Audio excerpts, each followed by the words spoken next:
We're here because free speech is under attack. We're here because people are being convinced that socialism works. We're here because people are being judged guilty until proven innocent. We are fighting back with facts. This is not a safe zone, so buckle up, Buttercup. This is the raw, naked truth.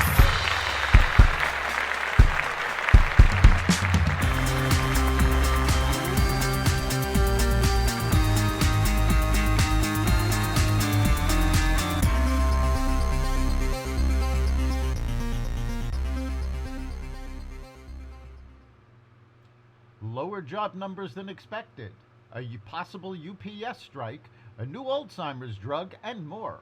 Welcome to the Raw Naked Truth. I'm your host, Eric Lupkin, and here's the news you need to know. The Department of Justice plans to appeal a judge's order barring federal officials and agencies from communicating with social media companies about, quote, content containing protected free speech, unquote. The injunction, issued by U.S. District Judge Terry Doherty, is part of a lawsuit brought by Republican attorneys general from Missouri and Louisiana. The lawsuit accuses the Biden administration of trying to silence conservatives by pushing social media sites to remove information related to the COVID-19 pandemic. The DOJ's appeal would take the fight to the Fifth U.S. Circuit Court of Appeals. United Parcel Service, UPS, moved closer to its first strike in 27 years after contract negotiations with the Teamsters Union fell apart on Wednesday. Both sides accused one another of walking away from talks. The existing contract expires at the end of July. Union workers want better working conditions and higher pay, and point to workers' efforts to maintain deliveries during the COVID-19 pandemic, which fueled big profits for the company. UPS, which delivers more than 20 million packages around the world per day, has the biggest unionized workforce of any company in America. A walkout could give rival FedEx an advantage that UPS would struggle to overcome. With Ukraine low on ammunition, the Biden administration is expected to announce on Friday that it will send the country cluster munitions as part of a weapons package worth $800 million. Cluster munitions contain multiple sub-munitions called bomblets and are banned in more than 100 countries, including several U.S. allies, because they could harm civilians. Ukraine has been requesting cluster munitions for several months as the country continues its counteroffensive against Russia. U.S. Treasury Secretary Janet Yellen leveled a forceful objection to China's measures aimed at foreign firms. Yellen is in Beijing on a high-stakes trip to smooth relations between the U.S. and China, but tension between the two nations has escalated.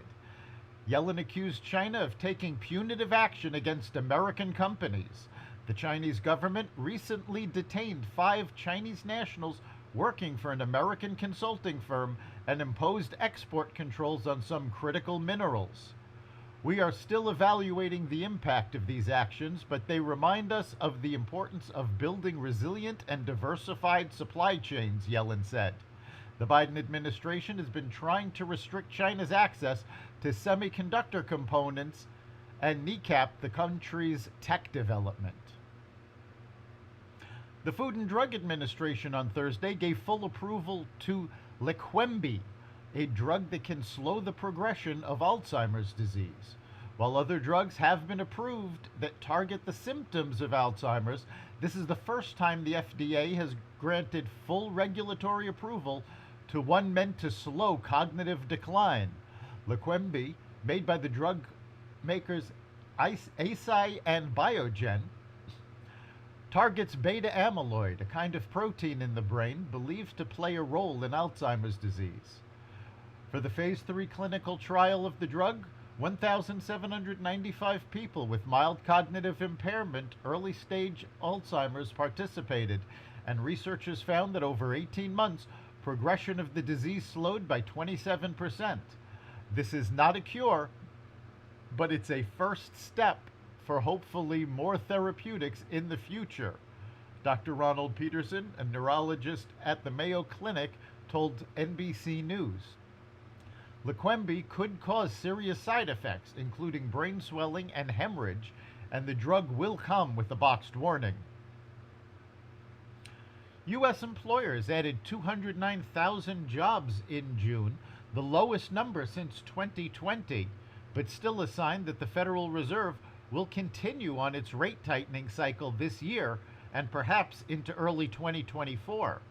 While the additions build on the 339,000 positions created in May, which was the lowest since March, the data may still present a conundrum to policymakers who continue to wrestle with consumer inflation of 4%, twice the Fed's preferred level. The unemployment rate held steady at 3.6%.